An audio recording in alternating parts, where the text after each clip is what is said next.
Pues buenas tardes, bienvenidos de nuevo a otro Viernes Cultural de la Falange.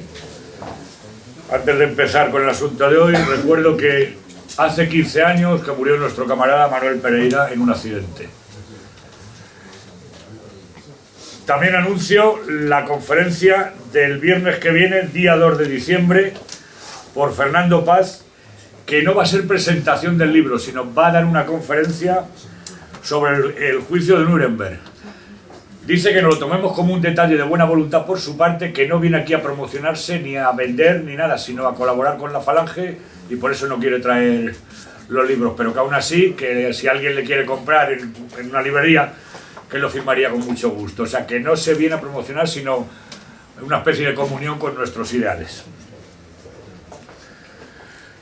También recuerdo que tenemos fuera la mesa, y no petitoria, pero sí colaboradora, para echar una mano a nuestros camaradas que de vez en cuando los da por desinfectar de ratas lo que llaman librerías.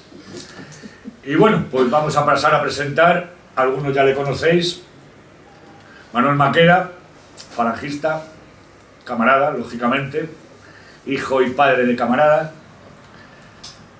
y posiblemente casi todos visteis el vídeo de la División Azul que publicó hace unos meses. Bueno, parece que nos ha salido curioso el hombre y que se le dan bien estos asuntos, y le agradecemos mucho que venga aquí a ilustrarnos con ellos. Y tiene preparado alguno que otro más, pero no lo vamos a revelar de momento. El de hoy es un tema muy manido, y sobre todo los 20 de noviembre, sobre el Valle de los Caídos. Esa cueva de martirio que se mataba tanto rojo y todas esas cosas. Y va a quedar demostrado que nada de eso es verdad, al revés, todo lo contrario. Allí salían bien beneficiados los que estuvieron haciendo el monumento. Va a constar de dos vídeos. Uno pequeño, que va a ser la última marcha que se ha hecho este 20 de noviembre pasado, lo que es la marcha, desde la salida de los arcos de la Moncloa hasta la entrada al valle, y este viene a durar unos 10 minutillos o por ahí. Y luego el otro, que es un poco más amplio, será sobre la historia y todo lo que pasó en el Valle de los Caídos. Pues cuando queráis. Manolo, ¿tú tienes que contar algo antes de eso? En principio, las imágenes hablan mejor que... Pues entonces nos quitamos nuestros cabezones del medio.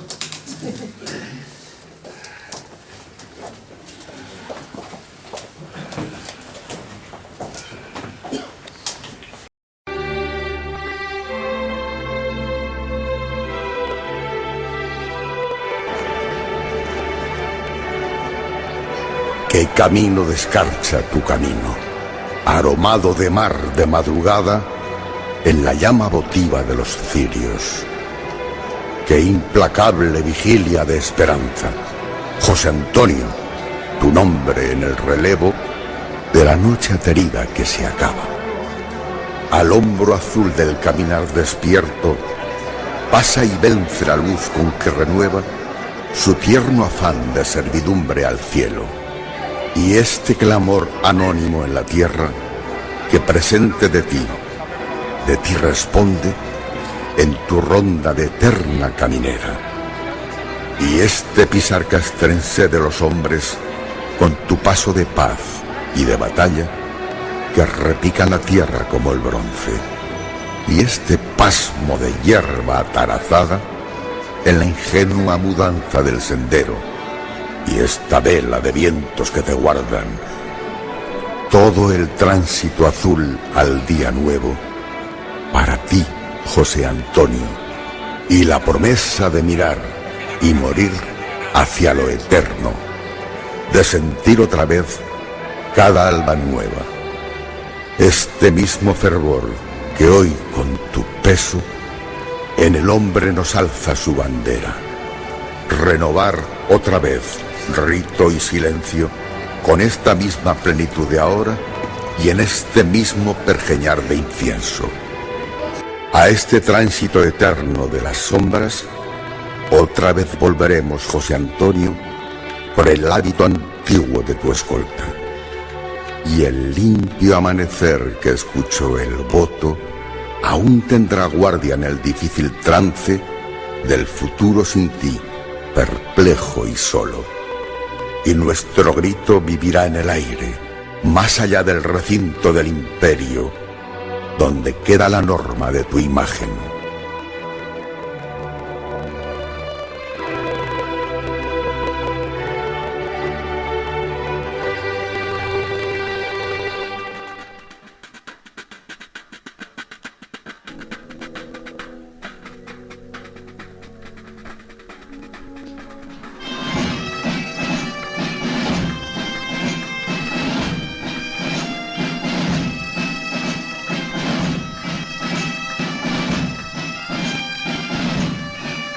Señor, acoge con piedad en tu seno a los que mueren por España.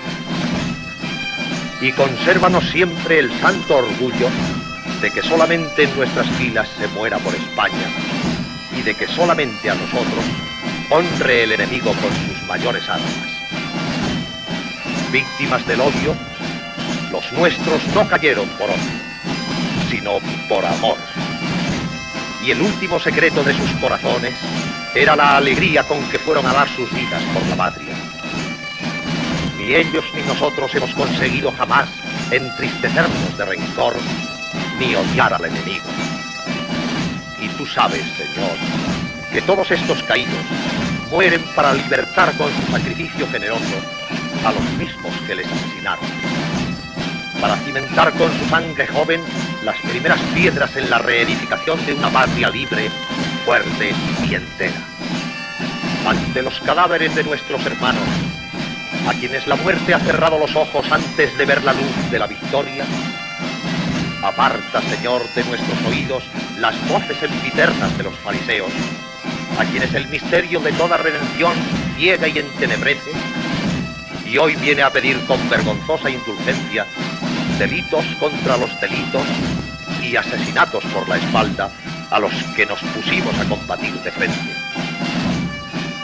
Tú no nos elegiste, Señor, para que fuéramos delincuentes contra los delincuentes, sino soldados ejemplares, custodios de valores augustos, números ordenados de una guardia puesta a servir con amor y con valentía la suprema defensa de una patria. Esta ley moral es nuestra fuerza. Con ella venceremos 2 veces al enemigo, porque acabaremos por destruir no solo su potencia, sino su odio. A la victoria que no sea clara, caballeresca y generosa, preferimos la derrota.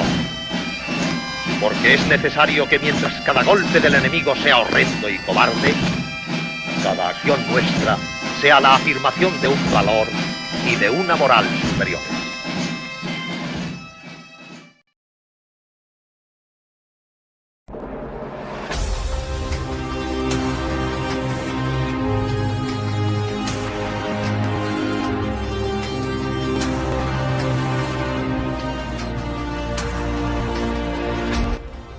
En primer lugar, decir que a pesar de que la historiografía moderna se empeña en convencernos de que Franco tuvo desde un principio la intención de ser enterrado en el Valle de los Caídos, esto es falso. Su tumba ni siquiera ocupa el lugar principal de los enterramientos, como vemos en los gráficos que acompañamos. Nadie que poseyera esa supuesta megalomanía dejaría que la plaza principal de enterramiento de la basílica fuera empleada por otra persona que no fuera él. Y es que Francisco Franco jamás pensó en ser enterrado en el Valle de los Caídos. Nada dejó por escrito al respecto, y tampoco dijo nada a la familia. De hecho, tanto él como su mujer tenían preparado un pequeño panteón en el cementerio del Par Domingo Rubio. La decisión la tomó el Consejo de Ministros, presidido por el rey Juan Carlos, tras preguntar a su familia si había dejado alguna indicación al respecto, firmando el primero y único de sus decretos con la fórmula tradicional «Yo el rey». De hecho, el enterramiento y la preparación de la tumba se hizo de forma precipitada. Hubo que hacer un agujero a toda prisa en la parte posterior del presbiterio, desviando incluso los conductos de calefacción que pasaban por dicho lugar. Ni siquiera la losa estaba fabricada. Hubo que recurrir a la primera de las losas de granito que sirvió una cantera de Collado Villalba, que fue desechada por no tener las dimensiones requeridas para la tumba de José Antonio, por lo que se llamó a la cantera, por si la conservaban. Ante la respuesta afirmativa, se pidió que grabaran por la parte posterior el nombre de Francisco Franco. Así que en el reverso de la actual lápida de Franco se puede leer el nombre de José Antonio Primo de Rivera.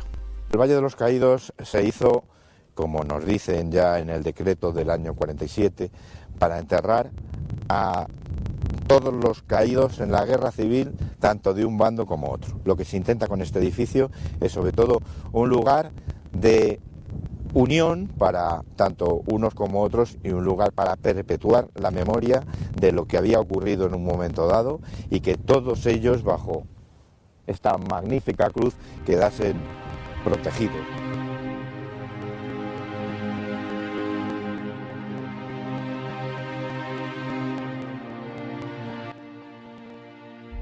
No hay ninguna fuente documental, no hay ningún archivo, no hay ningún dato, desde luego la prensa de la época tampoco lo cuenta, es prácticamente imposible saber cuántas. Y el que tenga dudas de tipo histórico, bueno, pues yo le invitaría a visitar los archivos militares de Ávila, donde aparecen los batallones de trabajadores y sus destinos.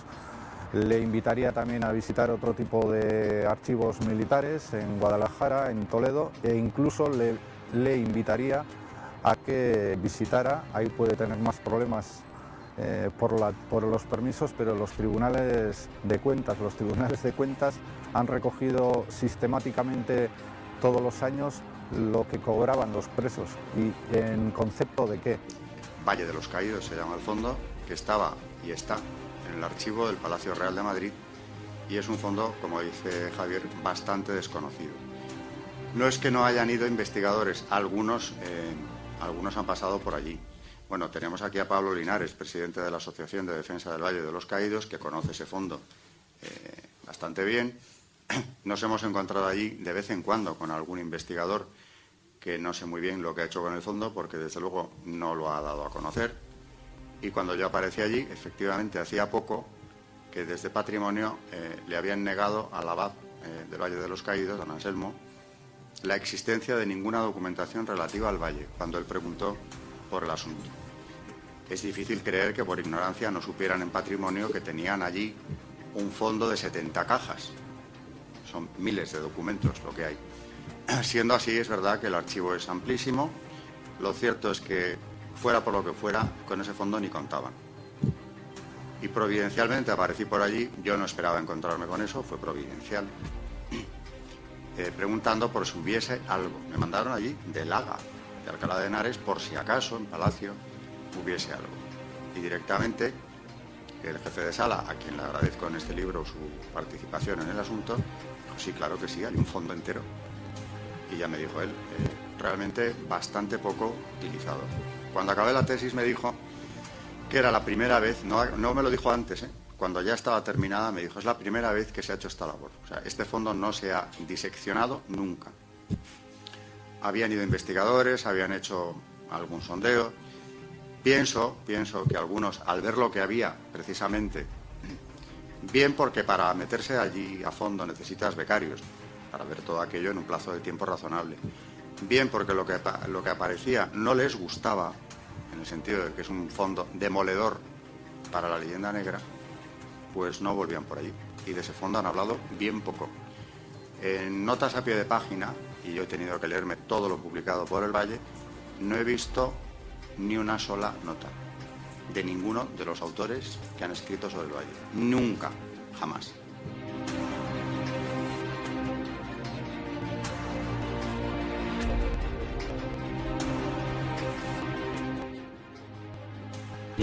Dario Rubio, que también fue detenido, acabó, al igual que Andrés, trabajando en la construcción de la carretera que conduce hasta la cruz de la Santa Basílica del Valle.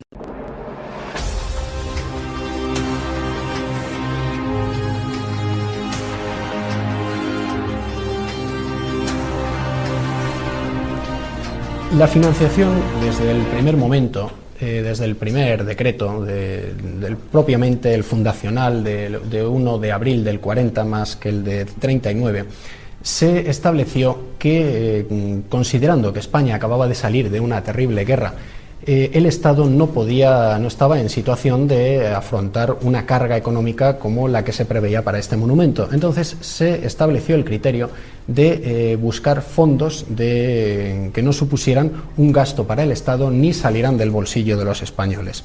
En este sentido se determinó aplicar los fondos sobrantes de lo que era la suscripción nacional, es decir, aquellos fondos, aquellos bienes recaudados de donaciones particulares que habían realizado diversas personas para la financiación del bando nacional. Al término de la guerra quedaba un sobrante, quedaba un remanente, y esto se aplicó para el Valle de los Caídos.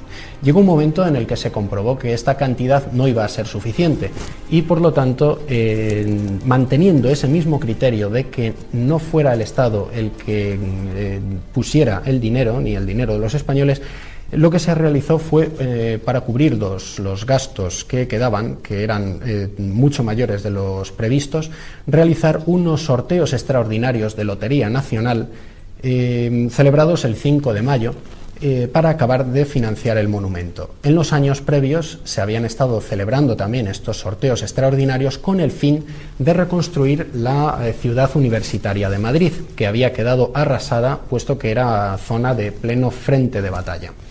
1.086.460.331,89 pesetas. La construcción del valle se costeó a base de donativos de particulares que Francisco Franco había ido recibiendo a lo largo de la guerra. En total consiguió 234,5 millones de pesetas. En tiempo de guerra Franco pidió a los españoles que le entregasen lo que pudieran para la guerra. Y hubo mucha gente, yo he conocido, que entregaron sus alianzas de oro. Joyas, dinero, lo que podían. Y Franco no lo utilizó durante la guerra, recuerdas que no hizo falta y no lo utilizó. Entonces con eso empezó a hacer el valle. Llegó un momento en que se empezó a terminar el dinero. En una reunión con Franco, pues, se planteó este asunto de que el dinero se iba terminando. Y dijo Franco, pues hay que pensar qué hacemos. Y dijo, pues como no hagamos una lotería. Y se queda serio Franco y dice, sí señor.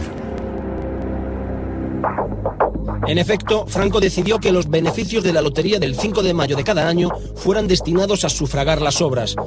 El pasado mes de mayo se publicaba que el Estado se iba a gastar 300.000 euros en arreglar el Valle de los Caídos. Y es que una megaconstrucción como esa requiere continuos gastos de mantenimiento y restauración. Podemos ver que ahora mismo aquí en la puerta de entrada se están realizando obras. Las obras que se están realizando es para recuperar la Piedad, una de las esculturas más importantes que se hacen para el Valle de los Caídos. Nunca se han realizado grandes obras en el edificio después de su construcción, pero aquí vemos que ahora hay un presupuesto de aproximadamente entre 250 y 300.000 euros para recuperar esta pieza que es una de las obras fundamentales del edificio. Bueno, sin duda alguna ha estado bastante olvidado. El edificio no ha tenido obras importantes desde la época de su construcción, ni de mantenimiento ni de conservación. Estas quizás sean las obras más importantes que se van haciendo desde entonces. Entre 300 y 400.000 turistas es lo que hay ahora.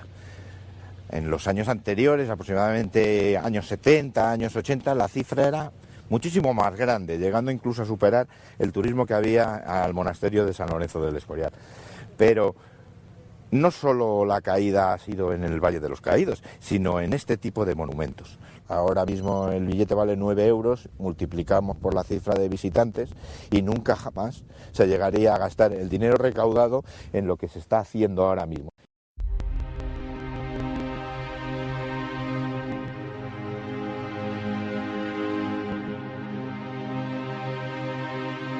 Se ha especulado mucho en relación con todo esto también qué número de presos existió trabajando en el Valle de los Caídos. Se ha lanzado la cifra totalmente desorbitada y sin ningún fundamento documental de 20.000 presos. Algún historiador más aficionado propiamente ha especulado una cifra más a la baja de 6.000, 7.000. Pero con los datos en la mano, con los documentos en la mano, sabemos que a lo sumo no pudieron oscilar más que entre 700 y 2.500 y que en realidad no sobrepasarían los 1.000. Cabría pensar, entre 700 y 2.500, puesto que estuvieron trabajando en 3 destacamentos de trabajo correspondientes a 3 empresas que trabajaban en la construcción del monumento: Molán, San Román y Banús. Banús fue la primera que comenzó llevando presos. Dado que en momentos en que estaban trabajando al mismo tiempo, los momentos en los que mayor cifra se alcanzó fue de unos 500 a la vez, en las ocasiones más habituales no pasaban de 200 o 300 presos.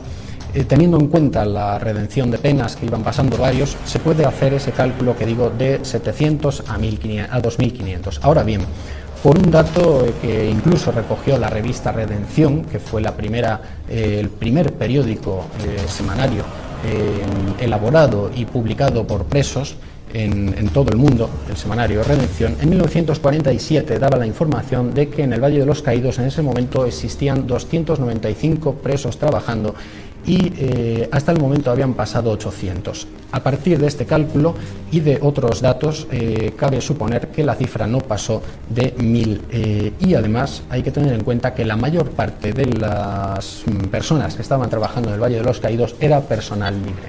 La palabra. En primer lugar, las obras del Valle duran 20 años, prácticamente 20 años. Se inician en el 40 y se acaban en el 59, aunque quedaban flecos todavía. En esos años, trabajadores penados hubo solamente durante 7, así que ya empezamos por ahí. ¿El Valle lo construyen los presos? En una parte, pero solo en parte. Durante los 3 primeros años de las obras no hay ni un solo preso, porque hasta el 43 no llegan, y desde el 50 tampoco los hay, por la sencilla razón de que se les indulta a todos. Los últimos presos que aún había, que eran bastante pocos, por cierto, quedan indultados. Eso lo hemos visto en las nóminas, en los destacamentos penales. De repente, ciertamente, en el 50 se disuelven. Por una parte es eso. En el tiempo, presos construyen el Valle hasta cierto punto. Por otro lado, también es interesante ver la proporción, y de ellos depende, fluctúa. Hay veces en que tenemos casi el mismo número de presos que de libres, a veces predomina un grupo o bien el otro, vienen a ser en torno a la mitad, a veces un poco más. Yo siempre digo que además la cuestión del número de presos es lo de menos, porque si hubiera habido más, pues más que se habrían beneficiado de las ventajas de ir allí, porque ya no se trata de que hubiese 2.000, 3.000 o los 20.000 de los que se ha hablado, que es una cifra realmente demencial, sino que yo creo que donde hay que poner el acento no es en el número, sino en cómo estaban allí, en cómo se les trató, porque como también digo en este libro, si en vez de ser, 20.000 ni de broma, en todos los años que duró aquello, la cifra más oficial que tenemos, la más creíble, es de 3.000 personas en total. En total. Es lo que dice el Consejo de las Obras. Tampoco me importa demasiado cuántos pasaron por allí, porque el mismo Consejo, dice que como esto lo contrataban o lo llevaban las tratas, es bastante difícil hacer un cómputo exacto de toda la gente, libres o no, que pasaron por allí. Pero lo interesante es ver qué les deparó su destino al llegar al Valle. ¿Qué supuso para ellos? En primer lugar, cobran el mismo salario. Y eso sí que yo, que veía aquello como ese mosaico difuso, una mañana en el archivo del Palacio me encuentro un documento que me dejó estupefacto, que es un alegato de Juan Banús, hermano de José, una de las contratas del Valle, donde dice que viene a insinuar que habrá que reconsiderar quizá las condiciones que tiene con el Consejo de las Obras, porque claro, de cuando él empezó aquello a ese año eran muy pocos años, pero él de lo que habla es que la legislación social del franquismo iba a tal velocidad, y hace un recuento de los seguros sociales, que claro, como todo eso lo tiene que pagar él, claro, no eran las condiciones con las que él contaba, pasando por ahí. Y luego, de pasada, simplemente, cuando se pone a hacer números, eso lo da por hecho, no lo cuenta ni siquiera como algo sorprendente, pero sí que queda claro que están cobrando los presos el mismo salario que los otros, con una diferencia de algunos céntimos. Pero son en torno, los peones, que son los que menos ganan, en torno a 10 pesetas. Lo mismo libres que penados. Diarias, claro. Lo cual, por cierto, es un salario para la época normal y mejor que en muchos otros sitios. La prueba es que un 40-50% de los trabajadores son libres que se han ido hasta allí a trabajar por ese salario. Por otro lado, en cuanto a seguros sociales, pues tienen los mismos, prácticamente los mismos, que eran un cúmulo de seguros sociales verdaderamente gravosos para la empresa. Estaba el plus de cargas familiares, Eso iba en función de las cargas o de las personas que dependiesen del trabajador, libre o penado, incluyendo no solo hijos y mujer, sino, por supuesto, madres, padres y otros familiares que pudieran depender del trabajador. Plus de cargas familiares, plus de carestía de vida, plus de vida cara, que no es lo mismo. Y vamos sumando, porque ellos tenían puntos según las cargas, hasta que al final ves que en el salario el porcentaje de los seguros sociales es enorme, en algunos casos sorprendente. Lo tienen los presos igual. Tampoco es muy de extrañar, porque al fin y al cabo llegaron allí, y eso no lo he dicho todavía, acogiéndose a un sistema que también se ha denostado hasta el infinito, que es el de redención de penas por el trabajo, una figura jurídica que se establece en plena guerra civil, una idea de Franco, por cierto, que desarrolla después el padre Pérez del Pulgar con el general Máximo Cuervo, y lo ponen en marcha. De Franco ya, ¿qué vamos a decir que no se haya dicho? Pues las mayores calumnias, por supuesto. Del padre Pulgar exactamente lo mismo. El padre Pulgar, que es una de las grandes figuras de la Iglesia española de su tiempo, y además científicamente también, es un hombre de una caridad extraordinaria, que por donde pasó dejó en las cárceles, por cierto, un recuerdo imborrable, un agradecimiento infinito de los que le conocieron. Le hablo de presos. Bueno, pues ahora tienes que ver en la historiografía actual cómo se le descalifica, llamándole incluso sanguinario, inmisericorde y vengativo, por haber desarrollado el sistema de la redención de penas, que contemplaba precisamente que el preso, en plena guerra civil y después también, claro, pudiera redimirse a través del trabajo, que se contempla en este sistema como un derecho de ver, de manera que pueda seguir manteniendo o por lo menos colaborando con el mantenimiento de su familia mientras está en prisión, cobre un salario que se dividía en distintas partidas, una se le entregaba a él, la mayor parte se le metía en una cartilla y otra parte se entregaba directamente a la familia, a través de un sistema complejísimo al que no se ha homenajeado nunca, que es el de las juntas locales propresos. Se llamaban así, y ya el propresos nos dice en qué dirección iba la Junta. En todas las localidades donde hubiera familias de presos se constituía una Junta que tenía que tener relación con esa familia, hacerle llegar el dinero y ocuparse de sus necesidades de todo tipo. Es curiosísima la labor de las juntas, que no cobraban un céntimo, les costaba dinero, porque en algunas ocasiones tenían que viajar a pueblos de al lado para ocuparse de esas familias mientras durase la prisión del padre de familia. ¿Por qué pedían ir allí? Bueno, para esto se constituye un patronato llamado Patronato Central para la Redención de Penas, Ministerio de Justicia, que se llamó de Nuestra Señora de la Merced, patrona de los presos, precisamente para organizar todo este asunto tan complicado, ¿no? Como son las juntas, los presos, las empresas que acuden al patronato pidiendo trabajadores, en fin, todo un mecanismo muy complejo. Pedían ir allí y, de hecho, ni uno solo llegó sin pedirlo, porque era un trámite inexcusable. Presentar una instancia con los datos del preso, la prisión en la que se encuentra.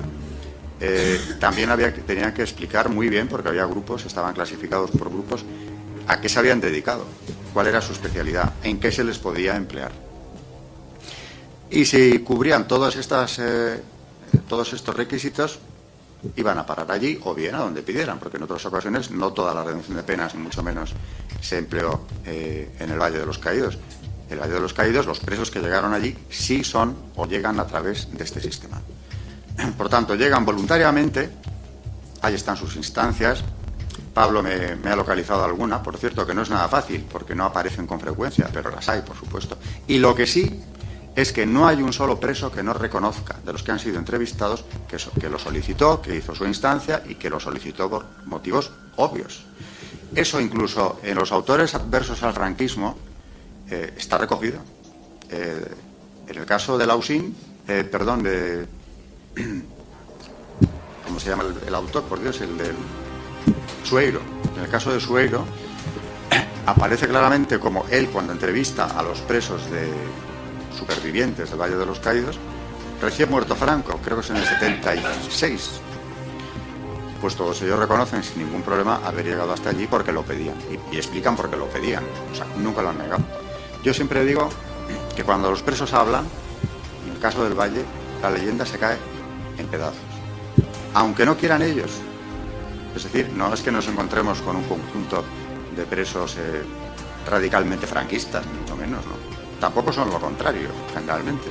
Pero en cuanto cuentan algunas, no todas, algunas experiencias personales, la leyenda se cae. Caso ya del primer libro, por supuesto, los testimonios de estos hombres son unánimes. Lo piden, cobran salario, en fin, todo esto que yo he dicho, lo cuentan ellos. Luego Fernando Olmeda, que también es visceralmente antifranquista, cuando habla con hijos de aquellos presos, vienen a contarle, confirmarle exactamente lo mismo. Así que de esclavos, nada, por supuesto. Y luego además, aparte de llegar allí como pidiéndolo, como llegaban los libres, de cobrar sus salarios, etcétera, hay ventajas extraordinarias que tuvieron por ir allí. En el Valle de los Caídos funcionaron unos poblados para los obreros, libres y penados, de los cuales muchos solicitaron y consiguieron llevar allí a sus familias. Yo me centré mucho en la investigación en este aspecto, en la vida de estos trabajadores y de sus familias allí. Y lo que te encuentras es tan asombroso como que, en primer lugar, la vida en el Valle de los Caídos durante los años de la construcción, o durante los años concretamente en los que hay presos, es como la de un pueblo normal de España y mejor que en muchos pueblos. Y esto aparece confirmado por muchísimos testimonios que se recogen y que están en mi tesis y en el libro. En ese mosaico de documentos que van formando la verdad del Valle, he encontrado cosas asombrosas. Por ejemplo, en algunas de estas viviendas de los presos, también de los libres, resulta que había niños en acogida. Niños cuyos padres, que eran libres y vivían en pueblos o ciudades fuera de allí, claro, los mandaban al Valle para que sus parientes, tíos o abuelos se hicieran cargo de los niños para aliviar las cargas familiares, y lo explican ellos así. Mi contribución a las cargas familiares es que me he traído aquí a un sobrino, a dos, a un nieto, a tres, y los tienen ahí. Así que, hijos de familias libres resulta que van a parar al Valle. Claro, esto hay que verlo con detenimiento. Cuando empiezas a verlo y ves que no es un documento aislado, o sea, que aquí hay una población, de momento hay una población infantil considerable, cuya familia los ha enviado allí, sin necesidad aparente. Luego, claro, la necesidad era que los mantuviera el señor que trabajaba en el Valle de los Caídos, ¿no? Por otro lado, yo he puesto el acento mucho en la tesis y en el libro en un aspecto que me parece esencial, y es las peticiones de los presos. Cuando piden los trabajadores, por ejemplo, una vivienda en uno de los poblados, o un cambio de vivienda porque le conviene más un poblado que otro. Lo que alegan siempre es que quieren estar más cerca de la suegra o de un hermano que está en otro poblado, alegando que la suegra ya es mayor porque tiene 60 años, dicen en uno de los documentos, y claro, hay que atenderla.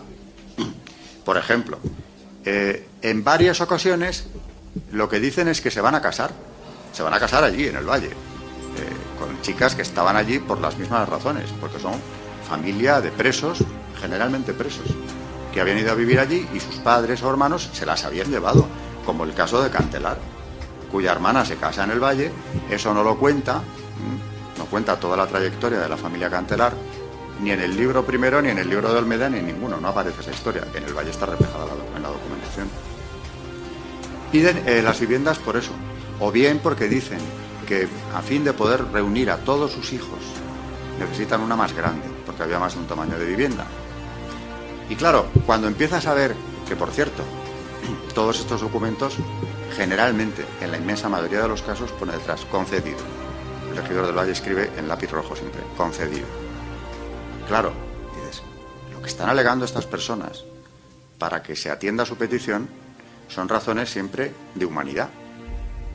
Luego, el trato que están recibiendo allí no es ni mucho menos ese trato vejatorio, durísimo, extraordinariamente casi mortífero, ¿no?, que justificaría los miles de muertos del Valle, que esa es otra en la que entraremos, ¿no?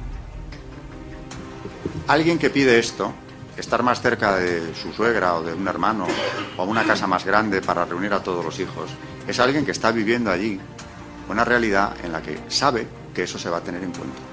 Y además no se equivoca porque sistemáticamente se concede.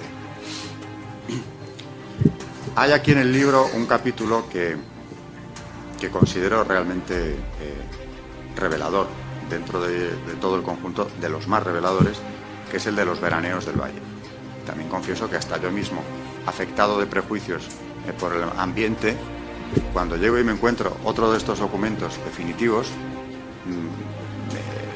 me chocó, no me gustó la redacción del documento, porque el regidor, que era un bendito, un guardia civil retirado, don Faustino de la Banda, un bendito con el que hacían lo que les daba la gana, por cierto, dice en un oficio que manda a las contratas para que lo distribuyan. El Valle de los Caídos, dicen en el verano del 50, no es un punto de veraneo. Y dices, qué barbaridad tratarles así a esta pobre gente. Esto lo descubrí pronto, luego ya no me hubiera extrañado. Y claro, no era una fanfarronada ni un desafío del regidor, porque en ese mismo oficio dice que se les explique, a partir de ahí, quién está en casa de cada uno de los trabajadores, por qué los tienen ahí, por cuánto tiempo, en fin, una serie de requisitos. No dice que no puedan estar, pero que expliquen. Y que además, a partir de esa fecha, puesto que esto viene sucediendo todos los veranos y hablan de vacaciones ellos mismos, pues que a partir de ahí lo soliciten en vez de meterles. Es decir, que hasta el 50, en los primeros años, las familias, incluso amigos, iban en verano y se instalaban allí como en un pueblo de la sierra a veranear, porque ellos hablan de vacaciones, sin autorización de nadie. No, es que ni se tramitaba la autorización. En el 50 ya se pone esta cláusula y entonces te encuentras con que es cierto. Porque en las cartas que empiezan a enviar al regidor, todos ellos dicen lo mismo. Tengo en mi casa, dice el padre del actor Francisco Rabal, a una niña de 15 años que es hija de la madrina de mi hijo, o sea, una amiga, que viene todos los años. Un abuelo escribe que tiene a 3 nietos, que también van todos los años, por el calor del estío, dice él. Sí, claro, el calor del estío pues está mejor en el valle. Muy natural, otra vez más, las razones de humanidad. Otro dice que no dice nada, que los tiene ahí y que los va a seguir trayendo, que pide la autorización, pero no justifican. Muchos de ellos no justifican por qué, sino que vienen y quieren que sigan viniendo. Y hay un caso muy llamativo, que es el de un recluso, porque claro, podrías pensar, bueno, estos deben ser trabajadores libres los que piden, bien conceptuados por sus empresas, que por tanto les avalan. Y no. Después de 7 años investigando, yo ya me conozco a los trabajadores penados por el nombre y por todas las circunstancias. Resulta que la mayoría de los que hacen las solicitudes son presos, o antiguos presos, que esa es otra. Al liberar, al terminar su condena, se quedan allí. Piden quedarse y se quedan.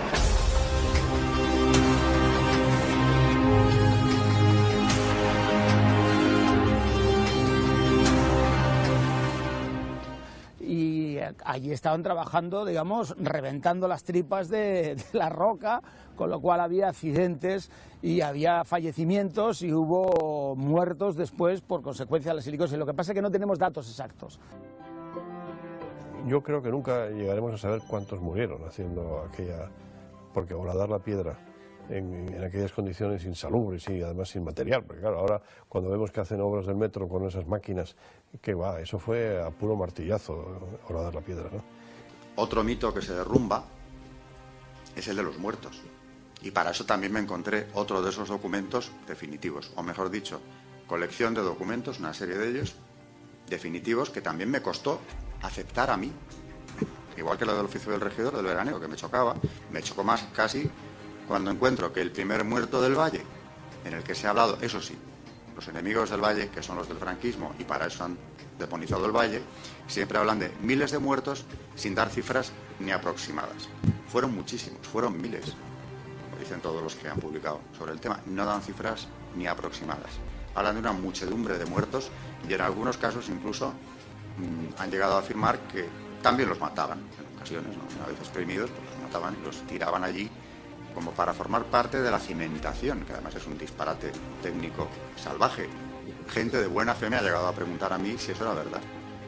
Gente buenísima, nada dudosa. Me ha llegado a decir, bueno, ¿y eso de los muertos en los cimientos ahí metidos? Digo, ¿pero qué es esto? Viniendo de personas sorprendentes. Eso ha calado.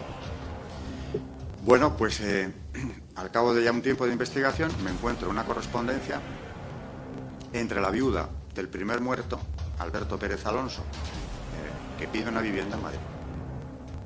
Y veo que la fecha que ella facilita de la muerte de su marido es el año 48. Las obras empezaron el 40. Y ella pide la vivienda diciendo precisamente que por ser la viuda del primer muerto, a ver, esta fecha debe estar mal. No puede ser que en 8 años de semejante obra no haya habido ninguno, porque eso está muy por debajo de una siniestralidad normal, incluso ahora, ¿no? Con lo que era la obra del Valle. Pero claro, afortunadamente la cifra queda confirmada porque eso no es una sola carta de la viuda, Jerónima Pérez Díaz Organista. Es que esta señora escribe al arquitecto, Diego Méndez, que le escribe a su vez a Antonio de Mesa, consejero del Consejo de las Obras, que cursa la carta y se la envía, o sea que ya vamos acumulando cartas y datos, al ministro de la Gobernación, Blas Pérez, que era el presidente del Consejo de las Obras en ese momento. Con lo cual, la ficha queda archiconfirmada. El primer muerto en las obras del Valle muere en el año 48. Y todavía hay más. Bueno, por supuesto, Blas Pérez, cuando recibe la solicitud, lo que contesta es que siga el trámite habitual, que ya se le buscará una casa de las de protección oficial que construye el Ministerio, lo que se hace con los demás. Porque es que encima, a los presos del Valle, como a los demás trabajadores, cuando cesaban las obras, les proporcionan viviendas en Madrid. Que eso yo, alguien que me explique si lo ha visto, como indemnización en una empresa, aparte de una cantidad, una vivienda. Esa es otra. Dices, bueno, a ver, esto a lo mejor se ha publicado, se ha dicho, o es una leyenda blanca del franquismo. Están en el archivo también las actas de las juntas del Consejo de las Obras, donde primero se ve que se estipula y aparecen todas esos monstruos del franquismo, como Carrero Blanco, por ejemplo, que tiene que ocuparse de la búsqueda de las viviendas y tramitar las solicitudes de los trabajadores del Valle. Y en las actas más recientes ya lo que dicen es como se ha hecho con los anteriores, con lo cual se ve que es una práctica habitual, no es un deseo de algo que se pueda poner en marcha, sino que lo que se dice es que se siga practicando como ya se viene haciendo. Por tanto, cuando la viuda de Alberto Pérez Alonso pide su vivienda, lo que está diciendo es que se la trate como a los demás trabajadores del Valle. Por otro lado, ella era, por cierto, seguía trabajando en el Valle en cocinas. Así que lo de los miles de muertos, que sepamos, la cifra puede oscilar entre 14 y 18. Mira, Pablo, todo el tiempo, porque todo esto lo conoce exactamente igual que yo, y además ha publicado sobre el tema otro libro en la misma dirección que el mío. 14-18, que es una cifra que proviene de 2 presos, por cierto, es decir, otros 2 que no tienen ningún interés en llevar a cabo un lavado de imagen del franquismo. El médico y el practicante. Uno dice 14, el otro dice 18. Cuando te pones a investigar, ves que además los muertos, los que se han podido documentar, pues hay uno que muere en un accidente de tráfico. Es decir, que se cae de un camión porque le pide al camionero que le baje hasta la entrada del Valle y en una curva se cae porque va de pie detrás. Otros se caen de un andamio porque no se pone el arnés que era obligatorio.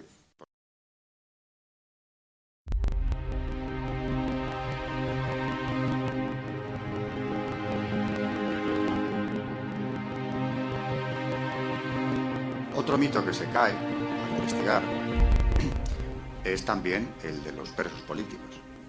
Yo acabo de llamarles así porque la propia legislación, la documentación del franquismo habla de presos políticos, precisamente porque les trata con un respeto exquisito a los presos del Valle y a los que están en esas situaciones. Pero hace mal, porque ha llamado a confusión. No son presos políticos o lo que nosotros entendemos por tal cosa. Son presos con delitos de sangre gravísimos. Diego Méndez, el arquitecto, también dice, cuando se le entrevista, en aquella época, que sí, que muchos de ellos habían hecho crímenes inimaginables, que tenían varias condenas de muerte detrás, que por cierto, al investigar esto, otra sorpresa. Muy pocos españoles saben que después de la guerra, Franco organiza unas juntas de revisión de sentencias por las cuales 16.000 condenas de muerte dictadas en la guerra civil son conmutadas. 16.000. Porque el propósito era revisar todas las sentencias de los consejos de guerra, no fuera a ser que a lo mejor con el calor de la contienda se hubieran impuesto sentencias excesivamente rigurosas, enmendar la plana a los tribunales militares. Y se revisan. Miles de sentencias de muerte, por tanto, incluso ya en la guerra había pasado, habían sido conmutadas por la de 30 años de prisión. Los 30 años de prisión, cuando luego se acogen a a la redención de penas, eso lo reconocen unánimemente también, se quedaban cuando llegaban al valle en 5, 6, 7 años o menos. Porque el caso del Matacuras, que es emblemático, ese en el 46 es un hombre libre. Y ese había pasado por 2 consejos de guerra. El Matacuras es un personaje muy famoso en el valle, del que se hablaba mucho, pero del que no se sabía ni el nombre, porque ni los monjes que lo tuvieron de portero recordaban nada más, que se llamaba Justo. Pero hay mucha documentación de él también en el archivo de Palacio, muchísima, porque era todo un personaje y además él alimentó su leyenda, yo creo, del Matacuras. Al propio abad, don Anselmo, le dijo que a él le llamaban así porque en guerra mató a 5 curas. Bueno, pues nada, usted sabrá lo que ha hecho, nadie le preguntaba nada. Sí que me encontré un acuerdo del Consejo de las Obras del año 52 en el que dicen que a este hombre habría que trasladarle, no echarle ni mucho menos, pero trasladarle a otro trabajo, porque no es lo más indicado que esté de llavero de los monjes. Porque tenía las llaves de toda la abadía, o sea, se entraba y salía donde quería, enseñaba aquello antes de que los monjes llegaran, era como su casa, y lo tenían de portero. Una amiga mía, Carmen Fernández de la Cigoña, decía, esto es indignante, cuando le contaba algunos detalles de lo que iba saliendo la investigación. Bueno, pues se acuerda trasladarle a otro empleo, acuerdo que queda incumplido, porque cuando llegan los monjes ahí se lo encuentran y estuvieron con él durante años, lo conocieron todos los mayores, se acordaban perfectamente de él. Este hombre, por cierto, no sé cuántos curas mataría, pero ya terminada la tesis, porque yo no me dediqué a investigar los consejos de guerra, eso me han llegado luego varios. El primero, que fue el del Matacuras, me llegó por un amigo del CEU, Jesús Romero, que un día providencialmente también me lo encuentra y me dice, voy al archivo de defensa, el histórico, ¿quieres algo? Y yo, sí, por favor, mírame este preso. Al día siguiente me lo trajo, el expediente de los 2 consejos de guerra de Justo Roldán Sainero, que se matan. Y luego Pablo Linares, de nuevo, estuve investigando, yo creo que se vio todos los consejos de los presos del Valle, y lo que salió ahí es pavoroso. Los llamados presos políticos, para poner un ejemplo, hay varios que fueron a parar al Valle, que eran autores de la masacre del Tren de la Muerte, que es un caso no sé si tan conocido, aunque hay algún libro incluso dedicado, monográfico sobre esto, presos que fueron traídos a Madrid desde Jaén, donde habían estado detenidos en la catedral, entre ellos venía el obispo de la diócesis con su hermana, y claro, pues venían monjas, venían pues toda la gente terrorífica que había que detener desde la óptica republicana en el 36. Al llegar a Madrid desvían el tren, lo cuento para quien no conozca el episodio, y en el pozo del tío Raimundo los bajan y los fusilan, con la connivencia del gobierno, porque además la Guardia Civil que venía custodiándolos baja, hace una llamada en una de las paradas anteriores al pozo, llaman a Gobernación y dicen que los milicianos están muy exaltados y que no saben ellos si van a poder llevar a todos los presos hasta Madrid, estando ya donde estaban. Orden de Gobernación, entregadlos a las milicias. Y es lo que se hace. Los bajan, los ponen en grupos de 10 y los van matando a todos. Menos un grupo que al final se salvó porque un miliciano logró, no se sabe cómo, salvar a 20. Los otros 300 muertos, allí mismo en el andén. Entre ellos el obispo, que está beatificado. Por cierto, la propia hermana del obispo, que además, por cierto, antes de morir, cuando vio que la iban a matar, dijo, esta es mi hermana, no ha hecho nunca daño a nadie. Y le dice un miliciano, no te preocupes que de ella se va a ocupar una mujer. Y en efecto la mataron, una miliciana, delante de su hermano. Eso es el tren de la muerte. De esos, tengo aquí en el libro, aparece por lo menos 1 o 2, pero Pablo tiene como 7. Ya no me he ocupado de eso, esa es otra investigación interesantísima de publicar. El fontanero del Valle de los Caídos, Leonardo. Leonardo, que fue tratado con todo miramiento, que ese sí, cuando cumplió la sentencia, le costó más que al Matacuras. Se fue, en cuanto quedó libre, Leonardo estaba allí porque en uno de los consejos de guerra, aunque tiene más también, en uno de ellos se ve que al ir a detener como miliciano armado, que es un cargo que aparece en las sentencias frecuentemente porque ya se sabe lo que era un miliciano armado, y chequista, porque él era chequista como lo era Justo Roldán también. Fue a detener a un joven del que no dan datos, la madre se interpone y en la misma casa de la madre les pega un tiro a cada uno, o varios, no se sabe, hiere a los 2, el hijo muere después y la madre pues queda grave, de la que no se vuelve a hablar, por cierto. Ese era uno de los cargos que tenía el fontanero. En definitiva, vamos acumulando delitos de sangre terribles, asesinatos de presos, por ejemplo. Hay alguno que también, Otero había eliminado a un preso que conducía detenido, le pegó un tiro en la nuca. Bueno, y todavía eso yo aquí en el libro digo que puede tener atenuantes porque estaba bajo la presión del comisario político, que era un asesino, pero los demás. El Matacuras, concretamente, digo, está condenado a pena de muerte, más de una pena de muerte, por los sucesos de Pinto. En Pinto este hombre formó parte del Comité Rojo, por tanto se le hace responsable de lo que había ocurrido allí. Él mismo participa en el fusilamiento de los hermanos Creus, 4 hermanos asesinados de una atacada en la carretera de Andalucía, y entre los que intervienen en eso, que además hubo torturas previas, está él. Y luego, como responsable o como parte del Comité Rojo, empieza a enumerar al Consejo de Guerra lo ocurrido allí, y con el archivo de Ángel David Martín Rubio, que es especialista, un sacerdote, el profesor del CEU que ha sido especialista en represión, tiene las copias del Ayuntamiento de Pinto, donde recogen lo que había pasado allí, y lo que había pasado allí es inimaginable. Habían asesinado a varias señoras mayores, después de violarlas y robarles todo. Iban en grupo, además, padres e hijos juntos, aquello. A uno de los sacerdotes de 25 años, el padre Calleja, lo habían matado con su propio padre, que lo detienen y lo matan por eso, por ser el padre del cura.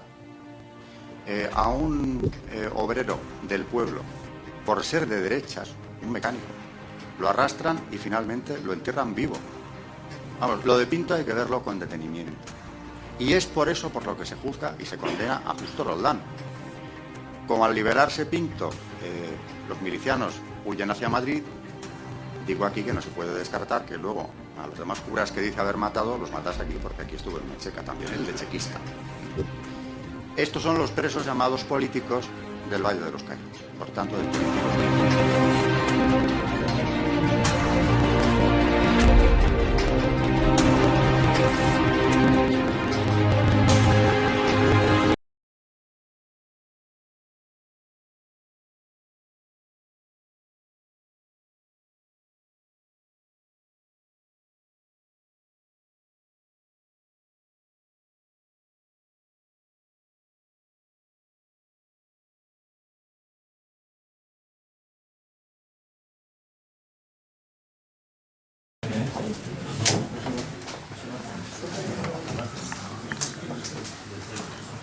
Bueno, el periodista Calleja, que sale negándolo todo y afirmando cosas que no eran verdad, no sabéis que era el director de la CNN aquí en España cuando pertenecía al grupo Prisa, descaradamente masón y descaradamente cochinito por la forma de tapar todo esto. Manolo, cuéntanos. Bueno, pues antes que nada, buenas tardes, agradeceros a todos que estéis aquí. Y en realidad, bueno, hay un pequeño error, porque realmente esto no era una conferencia como habéis visto, ni se pretendía ser una conferencia, es más bien digamos, una videocharla. Comentaros que, bueno, cuando yo me propongo hacer este vídeo, pues al principio pues, se trataba de coger documentales de toda la porquería que han ido echando a lo largo de todos estos años sobre el Valle de los Caídos, y construyéndolos y desmontándolos, bueno, pues como habéis visto un poco que se ha hecho. Tuve la gran suerte de que me encontré con la conferencia publicada en YouTube de Alberto Bárcena, que es el hombre que más habla en el vídeo. Este señor es profesor del CEU, ha hecho una tesis doctoral sobre el Valle de los Caídos en la que ha invertido 10 años. Y creo que el vídeo pues, bueno, consigue demoler total y absolutamente la leyenda negra que nos están embaucando desde hace muchos años sobre el Valle de los Caídos. En principio es esto, si tenéis alguna pregunta o... Pues yo quiero contar una anécdota, ya que han citado una anécdota, una verdad. Al actor Paco Raval, un día salió su hermano en televisión, su padre, el padre de Paco Raval y lógicamente el hermano, era el capatazo, uno de los capatazos de allí, y dicen que al poco de iniciarse las obras, a los 3 o 4 años, por Navidad llegó Franco a ver cómo iban las cosas y sacó de la cartera 3.000 pesetas. En aquella época 3.000 pesetas debía ser. Pues ¿qué creéis que dijo el hermano de Paco Raval? Dice, las cogí, me fui con unos cuantos y me las gasté en vino y en putas en Madrid. O sea, eso es esta gente. Y luego había un oficial del ejército que hizo bastante amistad con Franco y le salió el caso allí y le condenaron a muerte. Entonces de repente se le acercó uno de los choferes de Franco, que no era Calderón, con el coche de 3 ejes, que le conducía a él, luego se pone en otro, y se vente conmigo. El tío se creía que le iban a fusilar o le iba a llevar. Cuando se dio cuenta, después de varias horas, le dijo en el libro, le había puesto en la frontera francesa por orden de Franco. O sea, son cosas que pasaban, esto es lo mal que se trató a esta gente y todas estas cosillas, que son documentos que están escritos y que están filmados. O sea, que quien lo esté negando es porque se lo pasa bien negándolo. Bueno, hasta no hace mucho hubo una película hecha por los demócratas estos, en los que se produce una fuga en el valle y nos la quieren plantear como un poco, vamos, que aquello fue un plan de la gran fuga tal y cual. La realidad es que los presos la única duda que tenían era si fugarse antes de la paella o después de la paella. Y el resultado de la fuga consistió simplemente en que se tomaron la paella y dijeron, oye, nos vamos ya, digo, no vamos a echar la siesta, y luego después de la siesta ya nos vamos yendo. O sea, esa era la tremenda vigilancia a la que eran sometidos los tales presos.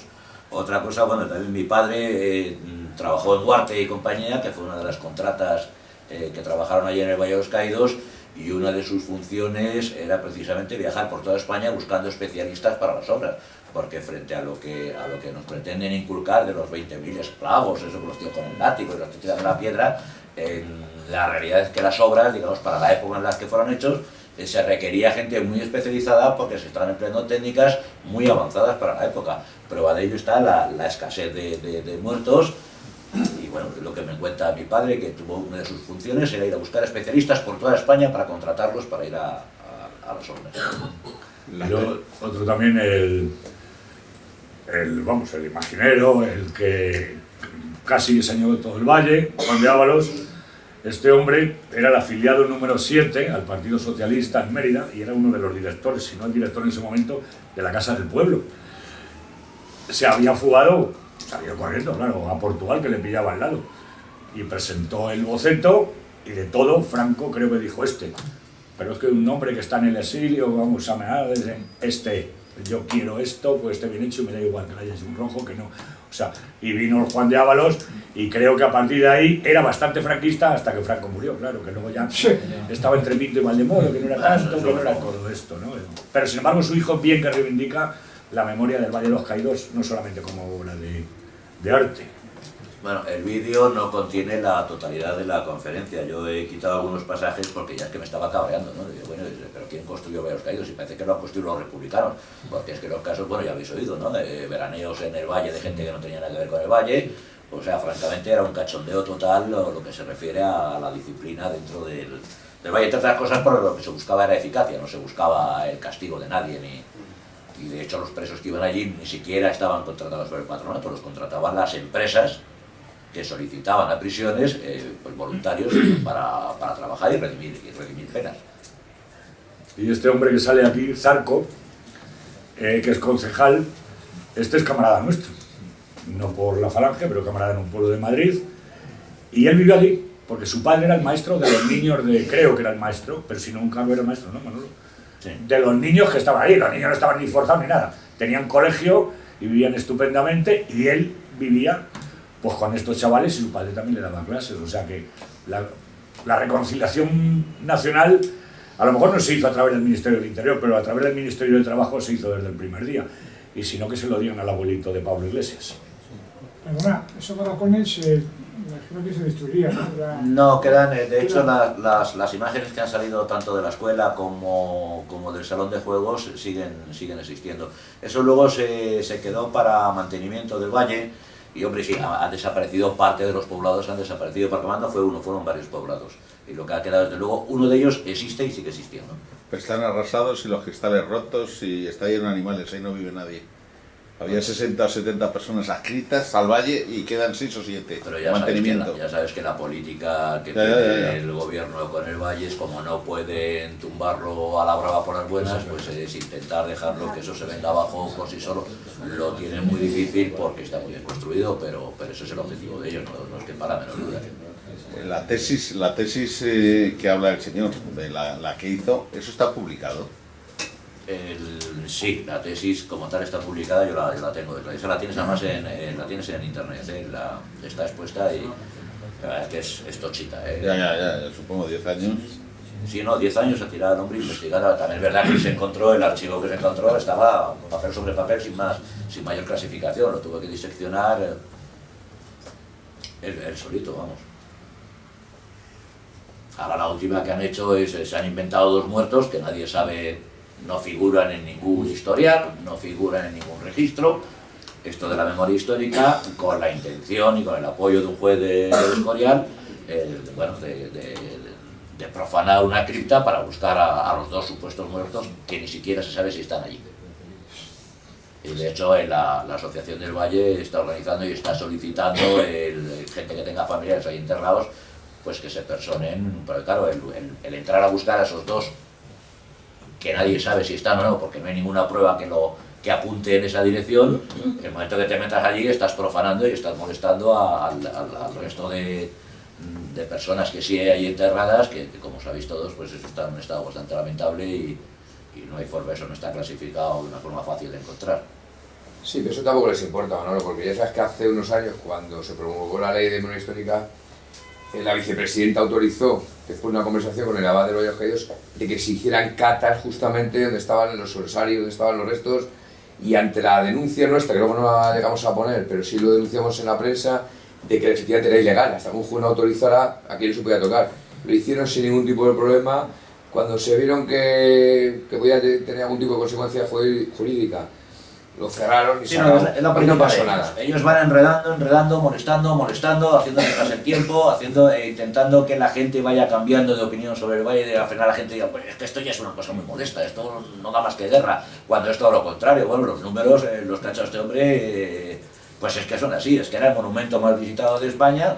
Coño, que me lo den a mi explotación si les molesta. Te garantizo que en 2 años tienes varios millones de euros y todo eso cuidado al detalle, porque es impresionante la cantidad de público, y ya no español, sino de todo el mundo que visitaba el Valle de los Caídos. O sea, fíjate, es que eso era una fuente de ingresos para el Estado Nacional, para cuidar no solamente el valle, sino cantidad de monumentos de patrimonio que están abandonados, que no nos costaría ni un duro a los españoles. Y la escolanía que había allí era gratis, y el Centro de Estudios Sociológicos, que era un avance para la época, donde se estudiaban todas las teorías políticas y todo esto. Toda la hospedería, que incluso han llegado a amenazarlos, funciona. Bueno, pero ellos han estado bajo amenazas, oye, os vais o os echamos. Ellos han tenido también el problema, y de eso se salvó un poco el valle, que el valle es basílica. Entonces depende en gran parte del Vaticano, con lo cual pues ya lo tienen más complicado. La política de ellos va a seguir siendo la misma. No, hermano, lo con este Papa me parece... Francisco desde luego no va a hacer nada. Con este Papa, como no se invertirán lo que Papa este es Satán. Patrimonio se justifica porque dice que no lo tienen inventariado en su listado de bienes, por eso no pone un duro para arreglarlo. Y el Estado dice que pertenece a patrimonio, pero patrimonio dice que al no estar inventariado, que no hay un duro. Sí, pero el dinero va a ellos. Ya, pero que esa es su justificación. No, ellos han hecho para no hacer nada. Desde hace años ponen todas las trabas posibles para que eso deje de ser un monumento visitado, y lo tienen muy difícil. Entonces han bajado la intensidad pública de atacarlo, porque lo único que conseguían con eso era darle más publicidad, por así decirlo, darle mayor interés. Pero la política de ellos, vamos, como yo lo veo, es eso, es dejar intentar que eso se vaya abajo, a ver si consiguen ya amenazar con que si la piedad era un peligro. Sí, pero también es verdad que el abad tampoco ha hecho gran cosa, porque el problema del valle, que la gente no lo sabe, eso se creó, fue un acuerdo entre el Estado español y la Santa Sede en el año 57, que lo sancionó Carrero Blanco. Y el problema es que es un acuerdo entre estados, y la máxima autoridad civil no es el gobernador ni es el Estado español, es el abad. Si el abad hubiera tenido 2 narices, no estaría el tema como está. Así de claro. El abad, si lo que pasa es que la gente narices, nos dejaba entrar con camisas azules. Claro, pero es que está su padre enterrado. Pero es que el problema es que el abad, cuando, y es meternos donde no nos llaman, cuando viene la Guardia Civil y a vosotros nos deja pasar, no tiene orden del gobernador civil, tendría que tener orden de la abad para no dejar pasar, que es la máxima autoridad, no el gobernador civil. Si ya entonces, el año anterior al que nos lo prohibieran, ya, bueno, porque se puso el invento del Café Nacional de la Falange, aquí vamos a dar la misa de falangistas, pero ya vinieron unos curas a comernos la cabeza, o sea, no... Sí, que no quieren problemas, y el problema es que la conferencia episcopal, para todos no quieren problemas de ningún tipo. El culpa también no se mojan. La gente que, digamos, somos de la cuerda, ¿no? Ya hasta hace poco, estaba comentándolo con algo parecido. Ahora resulta que los temas de la División Azul hay que politizarlo, coño, esto es que fue la División Azul. Entonces llegamos nosotros mismos a un nivel de estudio, de seguirles el juego a esta gente, que la verdad es que bastante bien nos va. Era un asunto de energía, que fueron a quitarnos el frío a los brujos. No sé, mi padre decía esas cosas, pero vamos, parece ser que no, que pasaban por allí, vaya, que no... Bueno, estas mentiras, no sé si sabéis que ayer murió un tal Marc Anna, que dicen, ahora resulta que era poeta. Y el preso que más estuvo en toda la época de Franco. Hombre, estuvo cuando sale eso que estuvo condenado, indultado y todo el jaleo. Vamos, reducción de pena, sale en el año 61. Con 3 asesinatos. En una vueltecita que se da, se carga a un cura, a un cartero y a un alcalde. Pero así, en una pasada. El último coletazo del maquis, pues efectivamente fue otra vez a la cárcel y se quejan y dicen, es que le juzgaron por 3 asesinatos en vez de por un solo hecho. O sea, ¿qué quieres? ¿Que le juzgue por una pierna, por una mano? Es esta gente que dice esto. Y dice, un grandísimo poeta. Bueno, entonces, bueno, pues que Satán le tenga su fuego, joder, que se lo ha ganado pulso. ¿Creéis que sacarán los cuerpos de Franco y José Antonio o que no se atreverán a eso? Bueno. Yo creo que esta gente se atreve a todo, lo que pasa es que son tan vagos que no vienen a hacer nada. Pero creo que se atrevería a todo. Bueno, en general Sanjurjo lo han sacado en Pamplona. Sí. Con la aprobación del arzobispo, naturalmente. Sí. Hombre, todo es posible, pero de todos modos, yo también he escuchado por ahí en internet, que hicieron en un momento dado gente que se llama falangistas, liberad a José Antonio de la cárcel del Valle. Con lo cual ya escuchas esas cosas. De la cárcel fascista del Valle de los Caídos. Claro, entonces ya escuchas esas cosas y dices, pues apague, vámonos. Es que esto ya... Nosotros también tenemos nuestros pueblos, ¿qué le vamos a hacer? ¿Algo más? ¿Alguna duda? ¿Alguna sugerencia? O... Sí, bueno, tengo entendido que entre los proyectos que se presentaron para la realización del Valle de los Caídos estaba incluso Arno Becker, entre los presentaron estos proyectos, un gran escultor alemán y gran artífice de y destruido toda su obra, salvo por lo que salvó Dalí en el museo que tiene en Figueras. Y luego pues el propio Cristo del altar mayor del Valle de los Caídos lo realiza un vasco que pertenecía al Partido Nacionalista Vasco. Sí, es cierto, además, los bocetos están, la verdad es que este era el más llamativo, porque es que algunos son feísimos, era una cruz como dentro de un marco, no eran tan estéticos como es este, ¿no? Porque es que tiene mala leche de lo bonito que es, o sea que es un monumento a la cruz, es un monumento a la fe, no es un monumento a la cruzada, ¿eh? Hay una cruzada por la fe. Y un monumento a la ingeniería, porque la dificultad de hacer un crucifijo de 100 y pico metros de altura con unos brazos que tienen 30 metros, por favor, callar, que se oye un murmullo permanente. Sin apoyos exteriores, sin arbotantes y sin nada, eso es una obra de ingeniería arriesgada y complicadísima. Y modernísima para esa época. Y para hoy día. Y para hoy día sigue siendo compleja. Que pues es otra de las cosas que yo apunto que es absurdo, los 20.000 esclavos y todo eso, porque lo que se precisaba allí era gente muy especializada. Eso porque estábamos hablando de galerías que se hacen en granito, en una piedra que no es de una sola, digamos, no es una sola piedra, o sea, eso es muy complicado hacer eso, las bóvedas son altísimas y la construcción de la cruz prácticamente poco peonaje requirió, porque era todo gente especializada, lógicamente, en trabajos de altura. Luego no tiene sentido, además, lo que dicen. Una de las cosas que me he quedado un poco corto con lo del mentiroso este que lo han presentado como el último preso. Claro, si vemos bien el documental y vemos que en los momentos que más presos había 500 en 3 destacamentos distintos, pues por pura matemática vamos a calcular que habría unos 150 en cada destacamento. Bueno, pues en uno de los documentales de los rojos, que sale el tal Tarío, lo juntan junto a otro hombre, que yo me imagino que ese sí estuvo, que el hombre era un viejito que se quedaba, claro, asustado mirando del otro lo que estaba diciendo, porque además el tal Tarío decía que había estado en el destacamento, que estaba haciendo una carretera, y el hombre este mayor sí había estado en el destacamento. Claro, le miraba y dice, este señor no le conozco de nada, tenemos 4 pegados. Y el otro, claro, lo cayó sin hablar, y el pobre viejo se cayó allí, claro, juntados de pasta los dos, pero con la diferencia de que uno había estado, y el otro no, el otro sí fue preso, estuvo trabajando en un batallón de trabajo, pero en Soria. Y el 44 quedó libre, con lo cual digo, oiga señor, usted no ha podido estar en ese batallón que dice usted, o sea, usted no está en el Valle de los Caídos, es que ni de visita. Me imagino que fue la primera vez cuando le fueron a firmar. Seguro que os habéis fijado cuando han dicho que las empresas tenían que pagar muchos seguros sociales porque era tan vertiginoso como iba avanzando la jurisdicción laboral, las leyes laborales. Bueno, pues los que estaban en el Valle de los Caídos también se acoplaban a esos derechos laborales.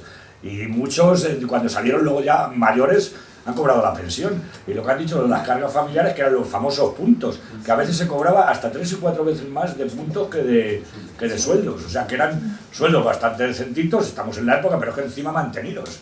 Y con jornadas laborales de 8 horas. O sea que mucha gente protestaba diciendo que porque ellos tenían que estar en el paro y los comunistas, los que habían sido malos, que por qué los tenían que dar esas posibilidades y encima viviendo en la sierra, claro. Entonces, hombre, es que vamos a ver, una de las empresas que se queja porque lo de los puntos familiares no son ya a los familiares, sino a todos aquellos que tiene acogidos. Con lo cual ya no eran hijos, eran sobrinos. Bueno, lo que hace el hombre, claro, entonces decía, oiga, esto ya no es un campamento de trabajadores, es que aquí hay más niños que trabajadores. Que se traían a la suegra. Claro, se traían a bueno, ahí te lo vienen diciendo. Claro. Sí, pero es que se niegan, porque yo he tenido la anécdota que este fin de semana participé en el programa de la Inter, en el programa de Rafael, y afirmé que el obrero que trabajaba en el Valle de los Caídos recibía paga y recibía unos derechos sociales y que les cubrían las necesidades propias, ¿no? Sí, sí. Y entonces, unas llamadas posteriores, salió una señora mayor, por el tono que tenía de voz, diciendo que era mentira, que no cobraban nada y que los únicos que cobraban algo eran los que tenían familia y les pagaban una peseta.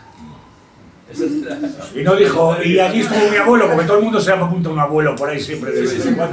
Claro, no, seguro. Que lo bueno que tiene lo que dice este señor es que todo eso está reflejado, y en la tesis viene reflejado página por página, la documentación, las nóminas, la totalidad. O sea, estamos hablando de las cajas que tiene, él habla en un momento dado, creo que aquí no sale, pero él habla de 70.000 documentos distintos. Que esto es lo que lo revienta, que tienen, joder, que a su mentira se revoca con una verdad, pero así de fácil. Entonces, pues se tienen que ir inventando mentiras. Dirán que se han falsificado las pruebas o lo que sea. A ver, había alguien por allí que quería... Quería preguntar, ¿no habéis comentado la razón oficial por la que el Valle de los Caídos se instala en ese sitio geográfico en concreto? ¿En Cuelgamuros? ¿Por qué se pone ahí? Sí. Pues yo es que no te puedo contestar porque no lo sé. Yo sé que Franco, desde que termina la guerra, él anda buscando una ubicación y además la escoge él personalmente. O sea, tranquilos, no hablemos todos a la vez. Entonces, él va buscando y él necesita, bueno, él es un militar bueno, pues que tenía mucho conocimiento y mucha visión de ambiente de perímetro, y él llevaba tiempo buscándolo. Llega un momento en que llega a Cuelgamuros y dice, coño, y mentalmente se lo imagina y dice, aquí. O sea, esa es la razón. Él había mirado otros sitios y de hecho... Solamente he escuchado siempre que era el centro geológico más estable de la península y era uno de los sitios precisamente que se necesitaba, era estabilidad. Todos sabemos que efectivamente puede haber terremotos, sabemos que en esa zona hay debajo, creo que sigue estando, un centro sísmico de estudio, y han observado que es el centro más estable de toda la península geológicamente hablando. No sé si eso está referenciado o hay algún estudio o simplemente leyendo. Yo lo que me estás comentando es primera noticia que tengo. Lo que sí sé es que lo elige Franco personalmente y lo elige en función de la idea mental que tenía de cómo debía de ser el monumento que quería.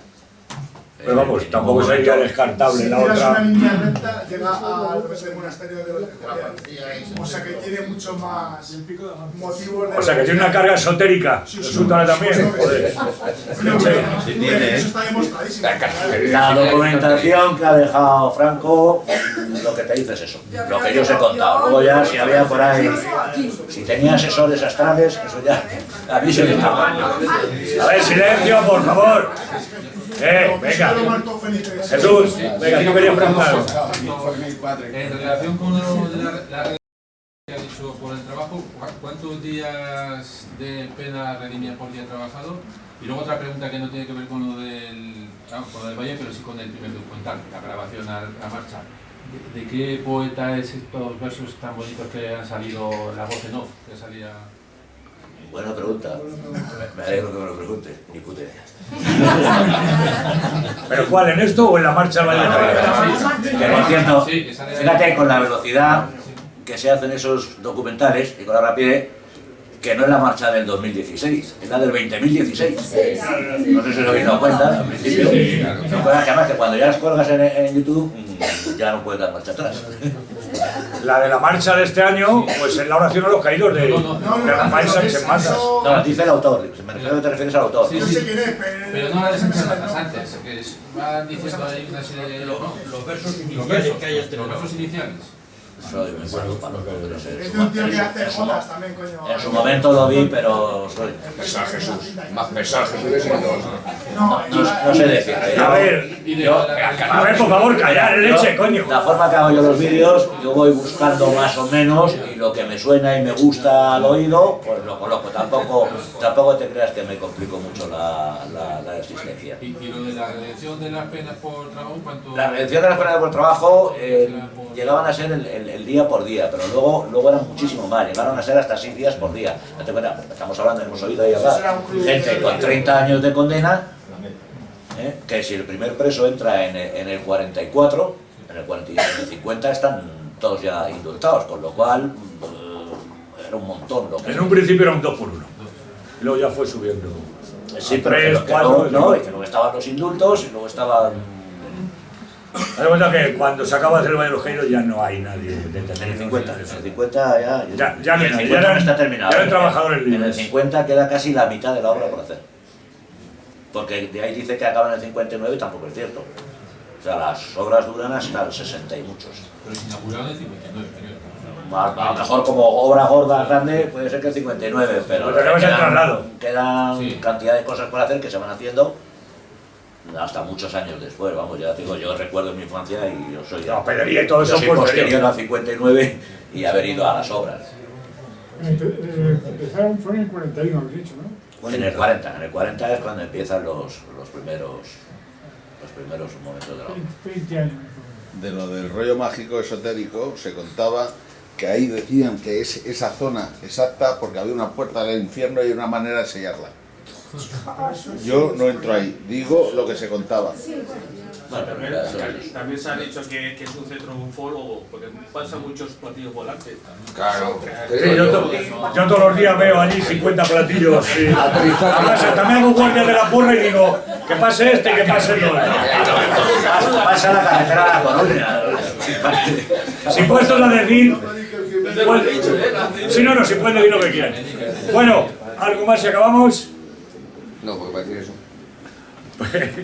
Bueno, pues cerramos el tráfico a todos los platillos y a todo esto y a los marcianos. Pero no te rías, pero yo hice una foto con las buenas cuando dieron la misa por la piñar y resulta que abriendo más la puerta había un dron que estaba por ahí dando vueltas y se lo pregunté a Pablo y no era de la asociación. Bueno, pero es que el dron puede ser Rubalcaba.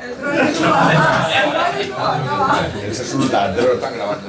Bueno, pues os recuerdo que el próximo día 2 de diciembre, viernes también a las 8, tendremos aquí a Fernando Paz, conferencia, no presentación del libro, sobre el juicio de Nuremberg. Todos creo que sabéis quién es Fernando Paz.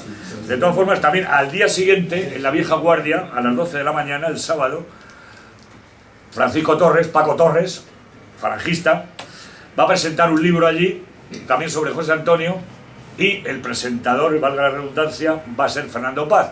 O sea que algunos le podremos ver aquí y le podremos ver en la Cuesta de Santo Domingo número 3. El día 2 es aquí, a las horas de siempre. Y luego el sábado, que es el día 3, y ya se os pondrá el día de las próximas conferencias que va a haber, porque cerraremos el 15 de diciembre o el 17, no recuerdo ahora cuándo es la fecha exacta, el viernes, porque ahora no tenemos después de la de Fernando Paz por el puente de la Inmaculada. Y cerraremos con Javier San Mateo y Sasperal sobre las mentiras del mundo moderno, o sea, el modernismo. Y ya tenemos confeccionado prácticamente desde mediados de enero, que es cuando empezaremos después de Reyes, hasta final de febrero. ¿El día primero no presenta en Vieja Guardia José Luis? Sí. El día 1, pues ya estamos por aquí, José Luis, ahora. También, pero ese día será por la tarde, ¿no? Sí, claro. Es un jueves. Pues el jueves, además sí es el libro de la Falange Navarra, me parece, ¿no? Es verdad, es verdad. Y bueno, y lo dicho, o sea que el jueves también tenemos otro evento literario. Pues muchísimas gracias a todos y hasta el próximo día.